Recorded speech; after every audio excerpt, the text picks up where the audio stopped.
ইসলাম দাওয়াতের একটা ধর্ম, ইসলাম বিশ্ব বিজয়ের ধর্ম। আজকে সারা পৃথিবীর দিকে দিকে ইসলামের জয় জয়কার কেন? কারণ এটার প্রতি আল্লাহর রহমত আছে, এটার উপর, এই ধর্মের উপর, ইসলামের উপর আল্লাহর সন্তুষ্টি আছে।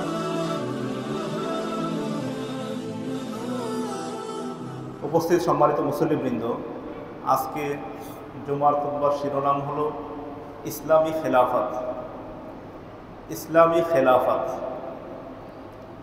সুধী মণ্ডলী, মূলত মুসলমানদের সার্বিক জীবন চারটি মূল নীতির আলোকে আবর্তিত হয়। কয়টি? চারটি। এক নম্বর হলো তাওহীদ। এক নম্বর কি? তাওহীদ। দ্বিতীয় হলো রিসালাত, অর্থাৎ মুহাম্মদ রাসূলুল্লাহ সাল্লাল্লাহু আলাইহি সাল্লামকে নবী এবং রাসূল হিসাবে মেনে নেওয়া।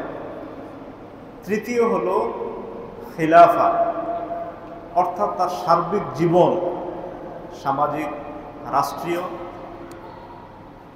একজন ইমামের অধীনে, একজন আমিরের অধীনে ঐক্যবদ্ধ জীবনযাপন।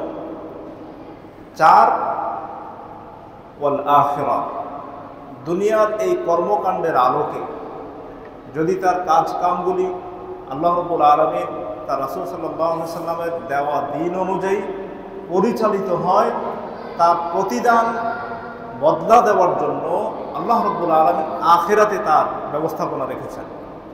যদি তার ব্যত্যয় ঘটে, দুনিয়াতে যদি আমাদের পদস্খলন ঘটে যায়, আমরা যদি আল্লাহকে ছেড়ে, তার রাসূলকে ছেড়ে, জামাতবদ্ধ জীবনযাপনকে পরিহার করে অন্য পথে ধাবিত হই, শাস্তির জন্য পরকালেও কিন্তু ব্যবস্থাপনা আছে। মূলত প্রত্যেকটা মানুষের জীবনের লক্ষ্য এই চারটাই হওয়া উচিত: তাওহীদ, রিসালাত, খিলাফত, আখিরাত। সুধী মণ্ডলী, বর্তমানে আমরা যে ব্যবস্থায় শাসিত হচ্ছি, বিশেষ করে সামাজিকভাবে, রাষ্ট্রীয়ভাবে, আমরা একটু প্রথমে এ বিষয়ে জেনে নেই। বিশেষ করে গণতন্ত্র, ধর্মনিরপেক্ষতাবাদ, সমাজতন্ত্র, তারপরে এই জাতীয়তাবাদ। বাংলাদেশের সংবিধানের মূল চারটা যে বিষয়, প্রত্যেকটা বিষয় ইসলামের সাথে সরাসরি সাংঘর্ষিক। সরাসরি সাংঘর্ষিক। 1971 সালে তো বাংলাদেশ স্বাধীন হয়েছে। 71 থেকে 72 সাল পর্যন্ত সংবিধান ছিল না। তখন কিন্তু আমরা যারা মুসলমান, আমরা নিয়মিত 5 ওয়াক্ত সালাত, সিয়াম ইত্যাদি আমরা আদায় করতাম। 1972 সালে যখন সংবিধান প্রণয়ন করা হয়, ভারতের চাপে এই চারটা অনইসলামিক কুফরি দর্শন আমাদের সংবিধানে অন্তর্ভুক্ত করা হয়: ধর্মনিরপেক্ষতাবাদ, গণতন্ত্র, জাতীয়তাবাদ, পুঁজিবাদ। চারটার মধ্যে আজকে একটা বিষয় নিয়ে কথা বলবো, বিশেষ করে গণতন্ত্র। গণতন্ত্র কি? গণতন্ত্র যেভাবে আমাদেরকে বোঝানো হয় মিডিয়ার মাধ্যমে, পত্রপত্রিকায়, সেটা হলো জনগণের শাসন। জনগণের শাসন। আসলে ইসলামী খেলাফতটাও কিন্তু জনগণেরই শাসন, কিন্তু এই ব্যাখ্যার আড়ালে চলে আল্লাহর সার্বভৌমত্ব ছিনতাইয়ের মহড়া। জনগণের শাসন প্রতিষ্ঠা করতে গিয়ে তারা বলে থাকেন জনগণ সার্বভৌম ক্ষমতার মালিক। নাউযুবিল্লাহি মিন যালিক। আচ্ছা বলেন দেখি, আজকে আমরা বেড়াই পূর্বপাড়া বড় মসজিদে আছি, আজ থেকে 1000 বছর আগে আমরা কি এই সমাজের অধিবাসী ছিলাম? ছিলাম না। আজ থেকে 2000 বছর আগে এখানে কোনো মানুষ থাকতো, কোনো ইতিহাস আমরা পাই না। হয়তো বা আশেপাশে যেমন পতিত অনাবাদী জমি আছে, এটাও একসময় এমনই ছিল। সার্বভৌম মানে এই ভূমির একচ্ছত্র মালিকানা। সার্বভৌম ক্ষমতা মানে পুরা দেশের একচ্ছত্র ক্ষমতার মালিকানা জনগণের। বলেন দেখি, আজ থেকে 1971 সালের আগে বাংলাদেশ নামের কোনো দেশই তো ছিল না, তো সার্বভৌম ক্ষমতা যে আমরা বলি, এটা কোন যুক্তিতে? এবার আসি, ধরেন আমার বছর 70 বছর, বয়স আমার 70। আজ থেকে 200 বছর পরে আমি জীবিত থাকব, আমি যেই প্লটে, যে বাড়িতে বসবাস করি, যে সমাজে আমি জীবনযাপন করি, আজ থেকে 200 বছর পরে আমার মালিকানায় থাকবে? আমার হায়াতে তো থাকবে না। তো সার্বভৌম ক্ষমতাটা কিভাবে হলো? বরং এক্ষেত্রে আল্লাহ রাব্বুল আলামিনের কোরআনের আয়াত হলো ওয়ালিল্লাহি মিরাসুস সামাওয়াতি ওয়াল আরদ। আসমান জমিনের সার্বভৌম ক্ষমতার মালিকানা একজনের। তিনি কে? আল্লাহ রাব্বুল আলামিন। তিনি পৃথিবী সৃষ্টির আগ থেকে এবং পৃথিবী ধ্বংসের পূর্ব পর্যন্ত, পর পর্যন্ত তিনি সারা পৃথিবীর মালিকানা তার হাতে। সাময়িকভাবে দুনিয়াতে চলাফেরা করার জন্য, ইবাদত বন্দেগীর জন্য সাময়িক মালিকানা তিনি আমাদেরকে দিয়েছেন, যেটার মাধ্যমে তিনি আমাদের ঈমানের পরীক্ষা করছেন, আমলের পরীক্ষা করছেন। কিন্তু সার্বভৌম ক্ষমতার মালিক কিন্তু আমরা না। অথচ ওই সুরসুরিটা গণতন্ত্রের মাধ্যমে আমাদেরকে দেওয়া হয়, আপনাদেরকে রাস্তায় নামানো হয়,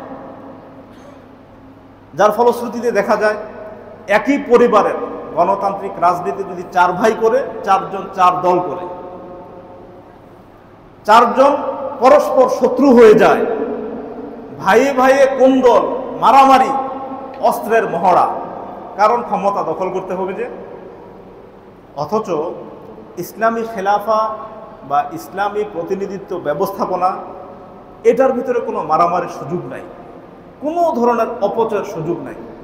অথচ আমাদের দেশের ভিতরে, সমাজের ভিতরে একটা এই ইউনিয়ন পরিষদের নির্বাচনে কত হাজার হাজার লক্ষ লক্ষ টাকা খরচ করা হয়, শুধুমাত্র আমাকে মেম্বার হতে হবে, আমাকে ইউনিয়ন পরিষদের চেয়ারম্যান হতে হবে। এটা হলে বিভিন্ন দুনিয়াবী স্বার্থ আছে।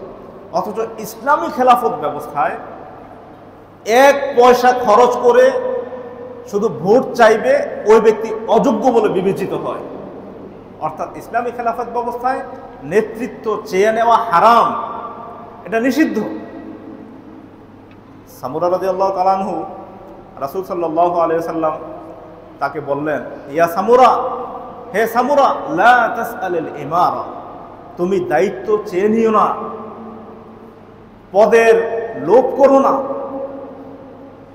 ইন উতিতাহা আন মাসআলাতিন, চাওয়ার পরে যদি তোমাকে কোনো কাজে নিয়োগ দেওয়া হয়, উকিলতা ইলাইহা, ওই বিষয়ে তোমাকে সুপর্দ করা হবে, আল্লাহর পক্ষ থেকে কোনো সাহায্য তোমার উপর থাকবে না। ওয়াইন উতিতাহা আন গায়রি মাসআলা, আর যদি না চেয়ে যোগ্যতার বলে তোমাকে প্রতিনিধিরা তোমাকে নির্বাচিত করেন, ওয়াইনতা আলাইহা, জনগণ তোমাকে সাহায্য করবে, সর্বোপরি আল্লাহ রাব্বুল আলামিন আসমান থেকে তোমার জন্য বিশেষ সাহায্য পাঠাবেন। সুবহানাল্লাহ বিহামদিহি।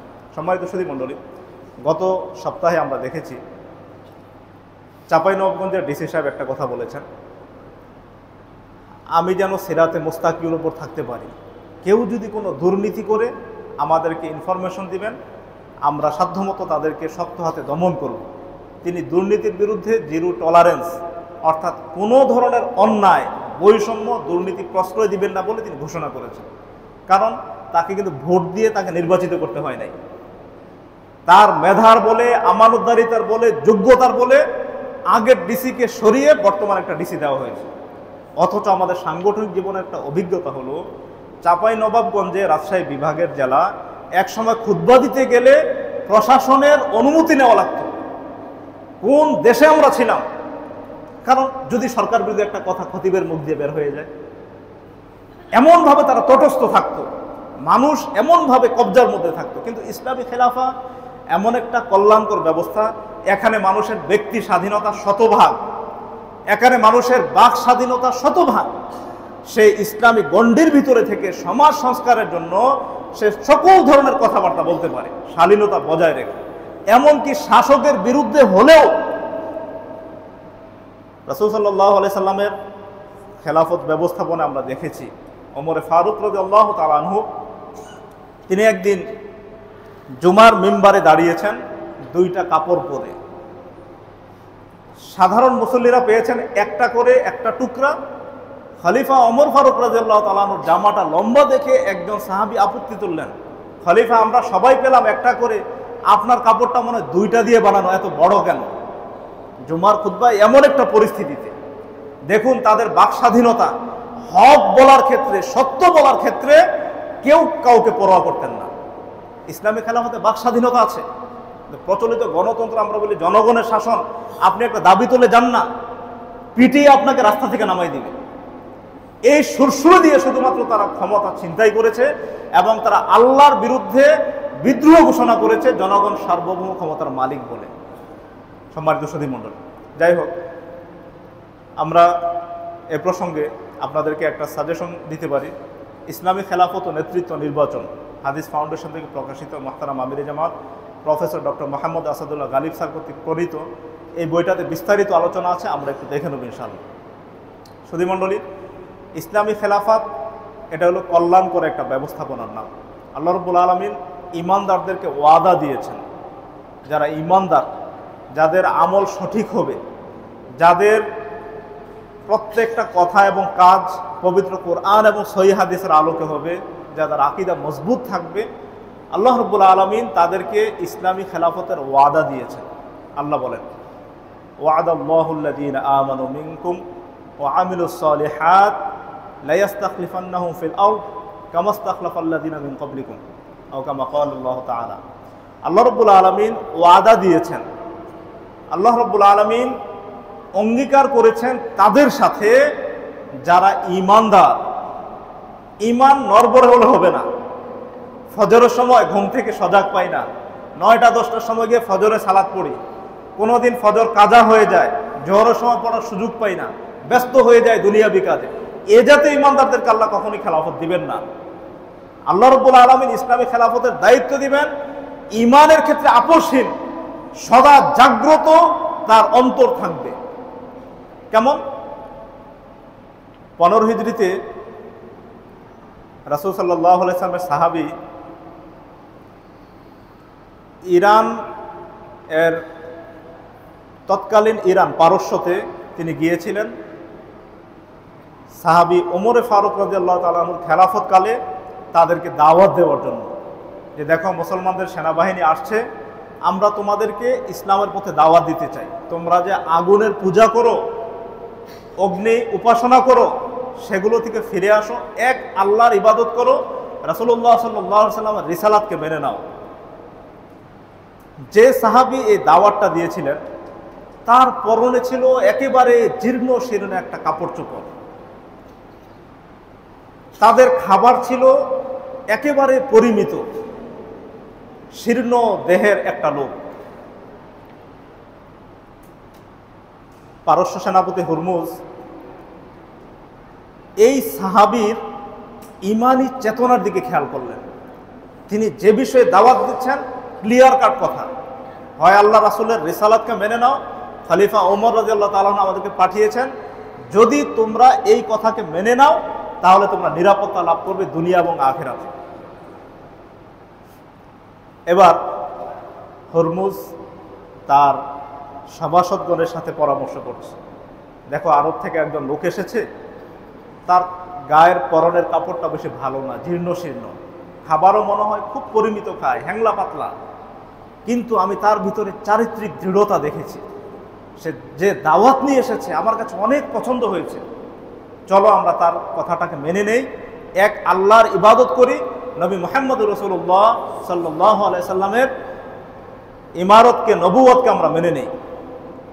তখন উগ্র সেনাপতিরা বলল, হে প্রধান সেনাপতি, এই আরবের জীর্ণ শীর্ণ ফকির কুকুরের বাচ্চার কথাটা আপনি মেনে নিলেন? এমন একটা বিশ্রী ভাষায় তাকে কটাক্ষ করা হয়েছে। তখন হুরমুজ বললেন, দেখো সে পোশাক দেখে তোমরা বিচার করো না, তার ভিতর যে নৈতিক দৃঢ়তা আমি দেখতে পেয়েছি, যদি দৃঢ়তার উপর থাকে এমনকি আমাদের পারস্যের সমস্ত জমির মালিকানা তাদের কাছে চলে যাবে। এটা কিসের দৃঢ়তা? ইমানি দৃঢ়তা, কোরআন এবং সহিহ হাদিসের উপর অটুট থাকার কারণে। ঠিক এমন আরেকটা ঘটনা ঘটেছে, রাসূলুল্লাহ সাল্লাল্লাহু আলাইহি সাল্লাম বাদশাহ নাজাশির কাছে যে প্রতিনিধি দল পাঠিয়েছিলেন, সেখানেও আল্লাহ রাসূলের জীবদ্দশায় একই ঘটনা ঘটেছিল। তোমাদের নবী কি দাওয়াত দেয় গো? তিনি দাওয়াত দেন তোমরা আল্লাহর সাথে শরীক করো না। আর কি বিষয়ে বলেন? 5 ওয়াক্ত সালাত আদায় করো। আর কি বিষয়ে বলেন?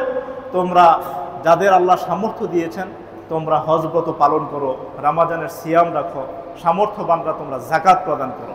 আর কি বিষয়ে বলেন? সমাজে চুরি ডাকাতি, মারামারি, হানাহানি, রাহাজানি করো না, জেনা ব্যভিচার করো না। আর কি বিষয়ে দাওয়াত দেন? আমাদেরকে তাওহীদের প্রতি দাওয়াত দেন, শিরক থেকে মুক্ত হওয়ার দাওয়াত দেন ইত্যাদি। বাদশাহ নাজাশির প্রতিনিধি রাসূল সাল্লাল্লাহু আলাইহি ওয়াসাল্লাম সাহাবায়ে কেরাম থেকে আল্লাহ রাসূল সাল্লাল্লাহু আলাইহি ওয়াসাল্লামের দাওয়াতি মিশনের সব বিষয় বিস্তারিত শুনে নিলেন। শোনার পরে তিনি বলছেন, লাইন সাদাকা, যদি ওই নবী তার দায়িত্বে সত্যবাদী হন, যদি ওই নবী তার দাবিতে সত্যবাদী হন, এই কাজ যদি তোমরা করে থাকো, মনে রেখো আমি যে সিংহাসনের উপর আজকে বসে আছি, এক সময় সিংহাসনও তার নেতৃত্বে চলে যাবে, তার মালিকানায় চলে যাবে। সুবহানাল্লাহ বিহামদিহি। সম্মানিত সুধী মণ্ডল, ইসলাম এটা দাওয়াতের একটা ধর্ম, ইসলাম বিশ্ব বিজয়ের ধর্ম। আজকে সারা পৃথিবীর দিকে দিকে ইসলামের জয় জয়কার কেন? কারণ এটার প্রতি আল্লাহর রহমত আছে, এটার উপর, এই ধর্মের উপর, ইসলামের উপর আল্লাহর সন্তুষ্টি আছে। আল্লাহ রাব্বুল আলামিন বিদায় হজের ভাষণে আয়াত তো নাজিল করে দিয়েছেন, আল ইয়াউমা আকমালতু লাকুম দীনাকুম।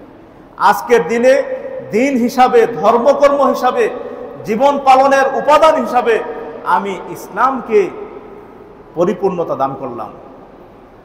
ওয়া আতমামতু আলাইকুম নি'মাতি, ইসলামের উপরে আমার সমস্ত নিয়ামতকে পূর্ণতা দান করলাম। আর রাদিতু লাকুমুল ইসলাম দীনা, ইসলামকে দিন হিসাবে, ধর্ম হিসাবে আমি তার উপর সন্তুষ্ট হলাম।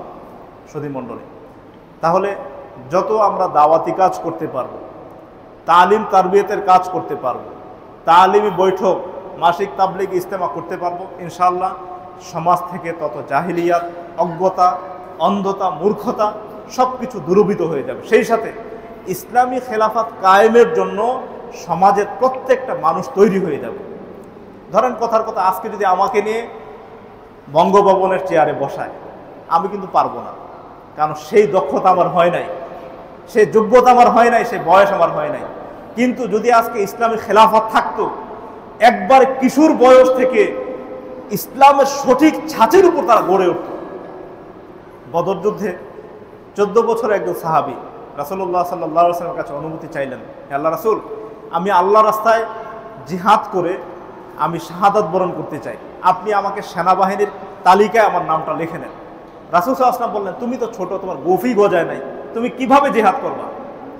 ঠিক পরের বছর উহুদের যুদ্ধের সময় এই সাহাবী আবার আসলেন, হে আল্লাহ রাসূল, আপনি তো অমুক একজন ছোট্ট সাহাবীর নাম লেখালেন, অথচ আমি তার চাইতে বেশি কৌশলী, অনেক শক্তিশালী, যে কোনো কুস্তিতে আমি তাকে পরাস্ত করতে পারি।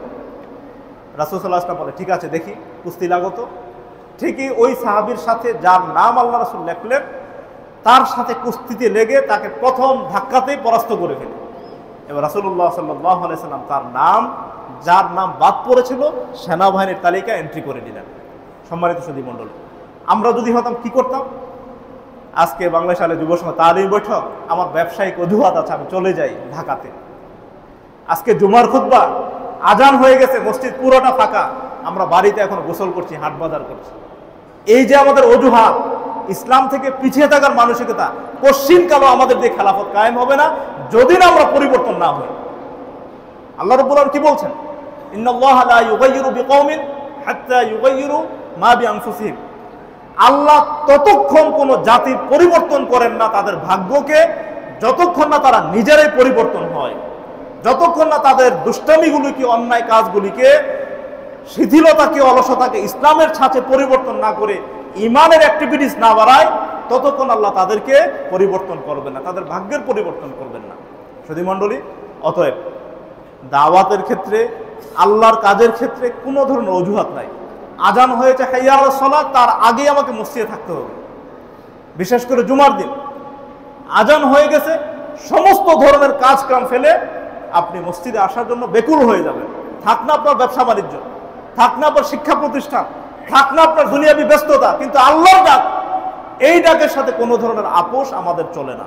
কারণ এই ডাকের মধ্যে আছে আল্লাহর সার্বভৌমত্বের ঘোষণা, রাসূলুল্লাহ সাল্লাল্লাহু আলাইহি ওয়াসাল্লামের রিসালাতের ঘোষণা, এই ডাকের মধ্যে আছে মানুষের পরকালের মুক্তির ঘোষণা। হাইয়া আলাল ফালাহ মানে কল্যাণের দিকে আসো।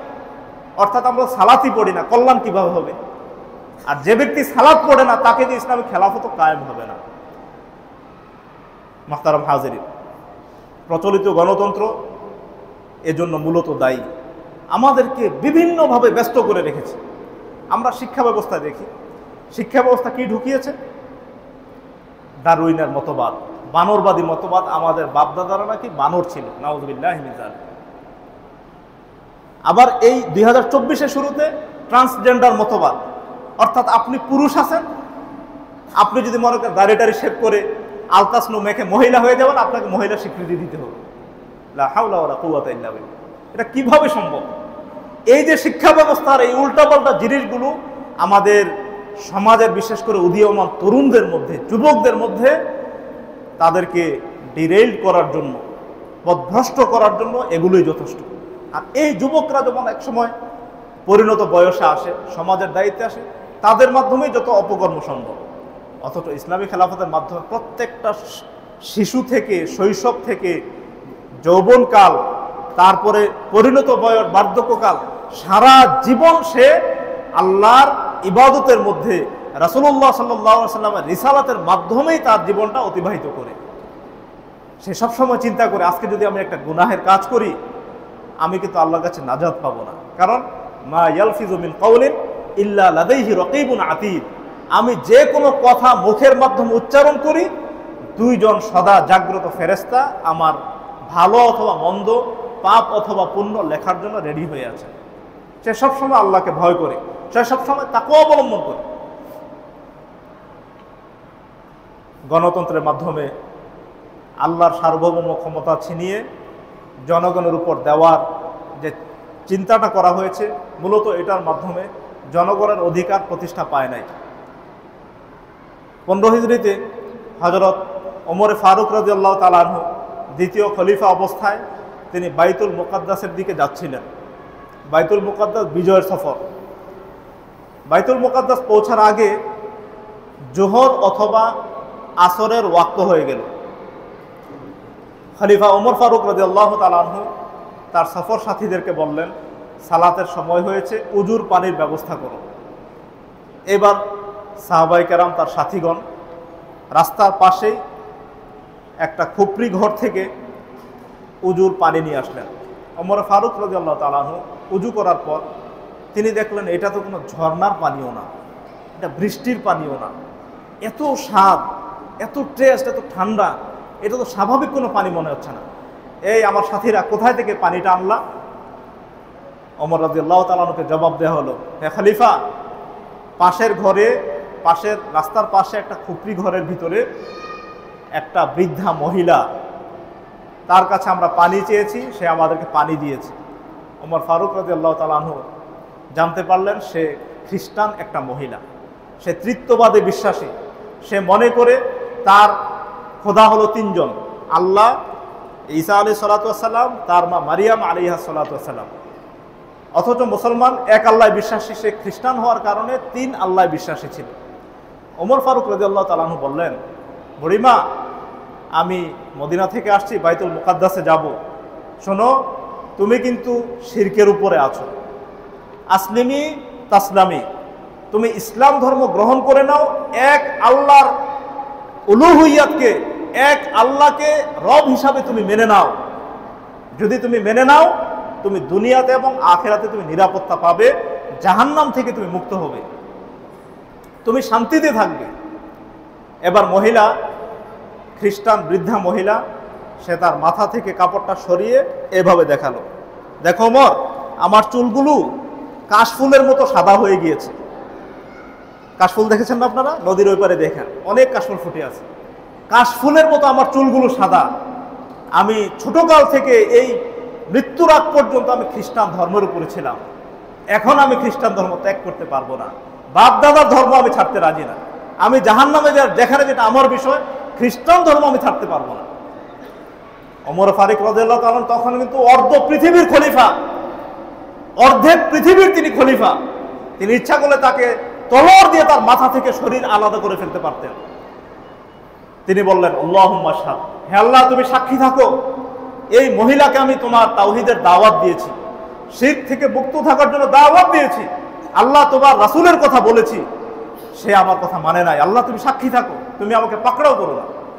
দেখুন, ওমর ফারুক রাদিয়াল্লাহু তাআলা আনহু ইচ্ছা করলে তাকে জোর করে কালেমা শাহাদা পড়াতে পারতেন, তিনি কিন্তু সেটা করেন নাই। তাকে সুন্দরভাবে হৃদয়গ্রাহী ভাষায় ইসলামের সৌন্দর্য তুলে ধরে আল্লাহর একত্বকে মেনে নেওয়ার জন্য, রাসূলুল্লাহ সাল্লাল্লাহু আলাইহি সাল্লামের রিসালাতকে মেনে নেওয়ার জন্য তিনি দাওয়াত দিলেন। মহিলা আপত্তি জানালেন, তিনি আল্লাহকে সাক্ষী রাখলেন। ইসলামী খেলাফতের মধ্যে হিন্দু, বৌদ্ধ, খ্রিস্টান সমস্ত ধর্মের মানুষ তারা ধর্মীয় স্বাধীনতা পায়। অথচ গণতন্ত্র আমরা কি দেখেছি? বিশেষ করে ইলেকশনগুলো হওয়ার পরে হামলা চালাও মন্দিরের মধ্যে, হামলা চালাও এখানে সেখানে প্রতিপক্ষের বাড়িতে, আগুন জ্বালিয়ে সবকিছু ভস্ম করে দাও, লুটপাট করে তাকে পথের ফকির বানিয়ে দাও। অর্থাৎ এখানে শুধুমাত্র দলীয় ব্যক্তিদের জানমাল ইজ্জতের হেফাজত থাকে, আর সমাজের 60-70% মানুষের জানমাল ইজ্জতের কোনো হেফাজত থাকে না। সমাজের সকল মানুষ এখানে তটস্থ থাকে ক্ষমতাধর ব্যক্তিদের প্রভাব প্রতিপত্তিতে। অথচ ইসলামী খেলাফতের মধ্যে যে কেউ অন্যায়ভাবে একটা অমুসলিমকে হত্যা করলেও আল্লাহ রাব্বুল আলামিন তাকে পাকড়াও করবেন। আল্লাহ রাব্বুল আলামিন বলছেন, মান কাতালা নাফসান বিগাইরি নাফসিন আও ফাসাদিন ফাকান্নামা কাতালান নাসা জামিআ। কোনো ব্যক্তি যদি অন্যায়ভাবে বিনা বিচারে একজন মানুষকে হত্যা করে, সে যেন সারা পৃথিবীর সমস্ত মানুষকে হত্যা করার অপরাধ তার আমলনামা যুক্ত হয়ে গেল। আল্লাহু আকবার কবীর। মান কাতালা নাফসান, কোন নাফস এখানে হিন্দু বলা হয় নাই, খ্রিস্টান বলা হয় নাই, মুসলমান বলা হয় নাই। যে ব্যক্তি যে মানুষকে হত্যা করলো অন্যায়ভাবে বিনা বিচারে, সারা পৃথিবীর সমস্ত মানুষের হত্যার দায়ভার তার আমলনামায় চলে আসবে। আল্লাহু আকবার। ইসলাম মানুষের রক্তকে কত মর্যাদা দিয়েছে, মানুষের ধন সম্পদকে কত নিরাপত্তা দিয়েছে, মানুষের ইজ্জত আবরুকে কত হেফাজত করেছে। অথচ গণতন্ত্র এসে সবকিছুকে ছাড়খাড় করে দিয়েছে, ভাইয়ে ভাইয়ে দ্বন্দ্ব করেছে, মানুষে মানুষে হানাহানি লাগিয়ে দিয়েছে, আর বলে আমরা গণতন্ত্র করি। লা হাওলা ওয়ালা কুওয়াতা ইল্লা বিল্লাহ। মুসলমানের মুখ দিয়ে পবিত্র কথা উচ্চারণ হতে পারে না, কখনোই হতে পারে না এটা। সুধী মণ্ডলী, আয়াতের শেষে আল্লাহ বলছেন, ওয়ামান আহিয়াহা ফাকান্নামা আহিয়ান নাসা জামিআ। আর কেউ যদি একটা মানুষকে সুন্দরভাবে সুস্থভাবে বেঁচে থাকার কাজে সহযোগিতা করে, সে যেন সারা পৃথিবীর সমস্ত মানুষকে বেঁচে থাকার সুযোগ দেওয়ার যে নেকি পেয়েছে, সমপরিমাণ আমল তার আমলনামা যুক্ত হয়ে যাবে। অর্থাৎ ইসলামী খেলাফতের মধ্যে প্রত্যেকটা মানুষের জানের নিরাপত্তা নিশ্চিত করা আছে। রাসূল সাল্লাল্লাহু আলাইহি ওয়াসাল্লাম বিদায় হজ্জে কি বলেছেন? হে আমার সাহাবীরা শোনো, আইনা বালাদুকুম হাদা, তোমরা বর্তমানে কোন শহরে আছো? তোমরা কি পবিত্র হারাম শরীফ মক্কা মুকাররমে আছো না? সাহাবায়ে কেরাম বললেন, হ্যাঁ হে আল্লাহর রাসূল, আমরা মক্কাতে আছি, পবিত্র হারাম শরীফে আছি, যেখানে পরস্পর মারামারি করা নিষেধ, এমনকি গালিগালাজ করা নিষেধ, হত্যা করা তো দূরে থাক। ফি শাহরি হাদা, কোন মাসে আছো? তোমরা কি পবিত্র জিলহজ মাসে নেই, হজের সময় নেই? সাহাবায়ে কেরাম বলেন, হে আল্লাহর রাসূল, আমরা হজের সময় আছি, যে সময় মারামারি করা নিষেধ। এবার আল্লাহ রাসূল সাল্লাল্লাহু আলাইহি ওয়াসাল্লাম যে ব্যর্থহীন ভাষায় প্রত্যেক মানুষের রক্তের, প্রত্যেক মানুষের সম্পদের, প্রত্যেক মানুষের জীবনের গ্যারান্টি দিয়ে, নিরাপত্তা দিয়ে যে হাদিসটা বললেন, এবার আল্লাহ রাসূল বললেন, ফাইন্না আমওয়ালাকুম, নিশ্চয়ই তোমাদের পরস্পরের ধন সম্পদ, ওয়া আ'রাদাকুম, পরস্পরের সম্মান ইজ্জত, পরস্পরের ইজ্জত সম্মান, ওয়া দিমাকুম, পরস্পরের রক্ত, হারামুন আলাইকুম, তোমাদের উপর সম্মানিত এবং হারাম নিষিদ্ধ ঘোষণা করা হলো ফি শাহরিকুম হাজা। আজকে তোমরা যেমন এই জিলহজ মাসে, যে পবিত্র মক্কা মুকাররমাতে, যে হজের মৌসুমের ভিতরে পবিত্র ভাব গাম্ভীর্যের মধ্যে তোমরা সময় অতিবাহিত করছো, ঠিক এই শহর, এই মাস, এই হজের সিজনের মতো মুসলমানদের পরস্পরের রক্তকে হারাম করা হলো, মুসলমানদের পরস্পরের সম্পদকে নিষিদ্ধ ঘোষণা করা হলো, এবং প্রত্যেকটা মানুষের রক্তকে সম্মান ঘোষণা করা হলো। অন্যায়ভাবে কাউকে রক্তপাত করা যাবে না, হত্যা করা যাবে না। আল্লাহু আকবার কবীরা। সম্মানিত মুসল্লিবৃন্দ, এই ইসলামী খিলাফা আমাদেরকে সার্বিক জীবনের এমন নিশ্চয়তা দান করেছে, পৃথিবীর বুকে অন্য কোনো ধর্ম বর্ণ আমাদেরকে সেটা দিতে পারে নাই। রাসূলুল্লাহ সাল্লাল্লাহু আলাইহি সাল্লাম সারা পৃথিবীর সমস্ত মানুষের জীবনের যেভাবে নিরাপত্তার ঘোষণা তিনি উচ্চারিত করলেন, এটা অন্য কোনো ধর্ম বর্ণের মধ্যে এটা নেই। সুতরাং রক্ত হারাম, মানে অন্যায়ভাবে কাউকে চিমটি দিয়ে রক্ত বের করা যাবে না। সম্পদ হারাম, অন্যায়ভাবে 2 টাকা চুরি করা, অস্ত্র ঠেকিয়ে তার থেকে জিম্মি করে তার থেকে টাকা পয়সা আদায় করা, মানুষকে খুন করা, প্লট বাণিজ্য করা, বিভিন্নভাবে সমাজে কত অপকর্ম আমাদের চেয়ে আপনারাই ভালো জানেন, সব কিছুকে হারাম ঘোষণা করা হয়েছে। সম্মানিত সুধীমণ্ডলী, যদি ইসলামী খেলাফত থাকতো, সমাজের বুক থেকে এ সমস্ত অন্যায় অপকর্ম চোখের পলকেই দূর হয়ে যেত। আল্লাহ রাব্বুল আলামিন বলছেন, ওয়ালাকুম ফিল কিসাসি হায়াতুন ইয়া উলিল আলবাব, হে জ্ঞানী সম্প্রদায়, কিসাসের মাধ্যমে তোমাদের সবার জীবন সংরক্ষিত হয়। কিভাবে? ধরেন একজন ব্যক্তি অন্যায়ভাবে আরেকজন ব্যক্তিকে হত্যা করল, মেরে ফেলেছে, তাকে মার্ডার করেছে। এইবার যে ব্যক্তি খুনি, পর্যাপ্ত এভিডেন্সের মাধ্যমে, আদালতের মাধ্যমে সে দোষী প্রমাণিত হয়েছে। প্রত্যক্ষদর্শী যারা, তারা সাক্ষী দেওয়া এবং ঘটনাস্থল থেকে অ্যারেস্ট করা সহ সরাসরি সে খুনি হিসাবে প্রমাণিত হয়েছে। এবার ইসলামী খেলাফত হলে কি করা হতো? জনগণ সবাইকে একত্রিত করা হতো নির্ধারিত একটা জায়গাতে। এই খুনি অন্যায়ভাবে অমুক দিন অমুক ব্যক্তিকে খুন করেছিল, আজকে তার কিসাস বদলা কার্যকর করা হবে। দেশের সমস্ত মানুষ মিডিয়ার মাধ্যমে দেখছে, যারা আদালতের আশেপাশে থাকেন তারা স্বচক্ষে দেখছেন। এবার জানের বদলে জান, যেহেতু সে হত্যা করেছে এবং সে হত্যাযোগ্য অপরাধ, মৃত্যুদণ্ডপ্রাপ্ত আসামি, তার জীবন বেঁচে থাকার কোনো সুযোগ নাই। এবার আদালতের মাধ্যমে তার মৃত্যুদণ্ড কার্যকর করা হলো। দেশের প্রত্যেকটা নাগরিক জেনেছে এই একটা হত্যার মাধ্যমে তার আজকে বেঁচে থাকার অধিকার সে হারিয়ে ফেলল। এই ঘটনার মাধ্যমে সারা দেশ থেকে প্রতি মাসে যে ডজনে মানুষ হত্যা করা হচ্ছে, পাখির মতো গুলি করে মানুষদেরকে হত্যা করা হচ্ছে, সমস্ত ধরনের বিচার বহির্ভূত হত্যা চিরতরে বন্ধ হয়ে যেত। এটাই হলো ইসলামী খেলাফতের কল্যাণকারিতা। একটা বিচার শুধু হবে, সবাই অ্যালার্ট হয়ে যাবে, কেউ কারো সম্পদের দিকে অন্যায় দৃষ্টি দিয়ে তাকাবে না, মুরব্বীদের, সম্মানিত ব্যক্তিদের সম্মানকে নষ্ট করবে না, সম্পদশালী ব্যক্তিদের সম্পদে অন্যায়ভাবে ভাগ বসাবে না, ব্যবসায়ীদের ব্যবসাতে অন্যায়ভাবে সে জবরদস্তি করে দখল করবে না। প্রত্যেকটা মানুষ নিরাপত্তার চাদরের মধ্যে তারা বেষ্টিত হয়ে যেত। আজকে আমরা যে নিরাপত্তাহীনতায় ভুগছি, এটার জন্য দায়ী কিন্তু আমরা। আজকে আমরা যে নিরাপত্তাহীনতায় ভুগছি, এটার জন্য দায়ী মূলত আমরা। রাসূল সাল্লাল্লাহু আলাইহি সাল্লাম হাদিসে বলছেন, খামসুন, 5টা কাজ যখন এটা সমাজ থেকে, দেশ থেকে দূর হয়ে যাবে, আল্লাহ রাব্বুল আলামিন তাদেরকে 5টা কাজের বিনিময়ে 5 ধরনের বিপদ আপদ চাপিয়ে দিবেন। তার মধ্যে একটা হলো, যখন কোনো দেশের, সমাজের, সম্প্রদায়ের লোকেরা আল্লাহর কিতাব অনুযায়ী, রাসূল সাল্লাল্লাহু আলাইহি ওয়াসাল্লামের হাদিস অনুযায়ী বিচার ফয়সালা করে না, পরস্পরের মধ্যে যুদ্ধ বাঁধিয়ে দেন, পরস্পরের মধ্যে মারামারি, দাঙ্গা হাঙ্গামা তিনি বাঁধিয়ে দেন। অর্থাৎ আমাদের শাসক গোষ্ঠী যতদিন পর্যন্ত কোরআন এবং সহিহ হাদিসকে সার্বিক জীবনে প্রতিষ্ঠিত না করার জন্য তারা চেষ্টিত না হবেন, ততদিন পর্যন্ত হানাহানি মারামারি বন্ধ হবে না, ততদিন পর্যন্ত সমাজে অন্যায়ভাবে রক্তপাত বন্ধ হবে না। এজন্য আমাদেরকে চেষ্টা করতে হবে। সম্মানিত দিনী ভাই, ব্যস্ততা বহু আমরা দেখিয়েছি, এবার আল্লাহর রাস্তে, আল্লাহর পথে আমরা কিছুটা করে সময় দিই। আপনি প্রতি সপ্তাহে আপনার পরিবারের সদস্যদেরকে নিয়ে বসেন, সাপ্তাহিক পারিবারিক তালিম করেন, সপ্তাহের একটা দিন 1টা ঘন্টা আপনি আপনার পরিবারের সদস্যদেরকে নিয়ে বসেন। কে কোন ওয়াক্ত সালাত পড়ে নাই, আপনি তাকে জবাবদিহিতার আওতা আনেন। আব্বু, তোমাকে আমি ডেকেছিলাম, কেন তুমি ওঠো নাই? যাও এখন উজু করে সালাতটা পড়ে নাও।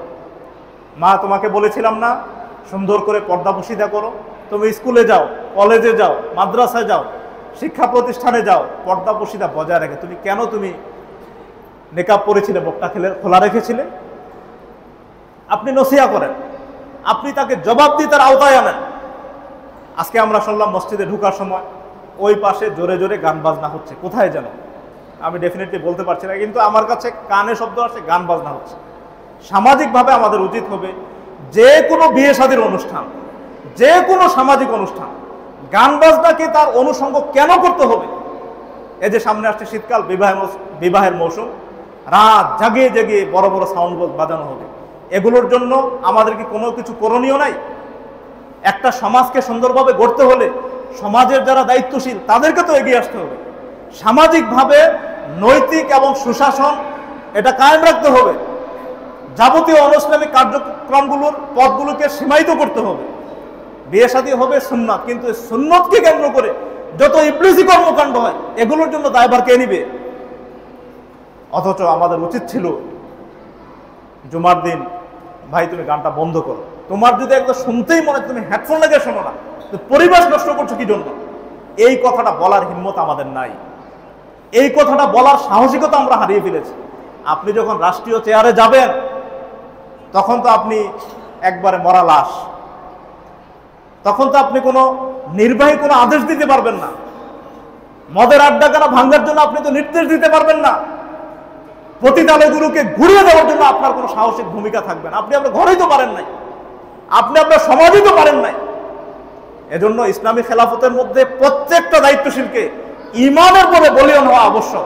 কোনো বিড়াল দিয়ে কখনো সামাজিক বিপ্লব হয় নাই, ইসলামী বিপ্লব হয় নাই। সাহসী হতে হবে।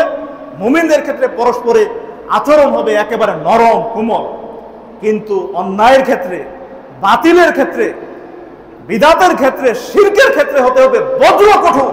এক্ষেত্রে কোনো আপোষ নাই।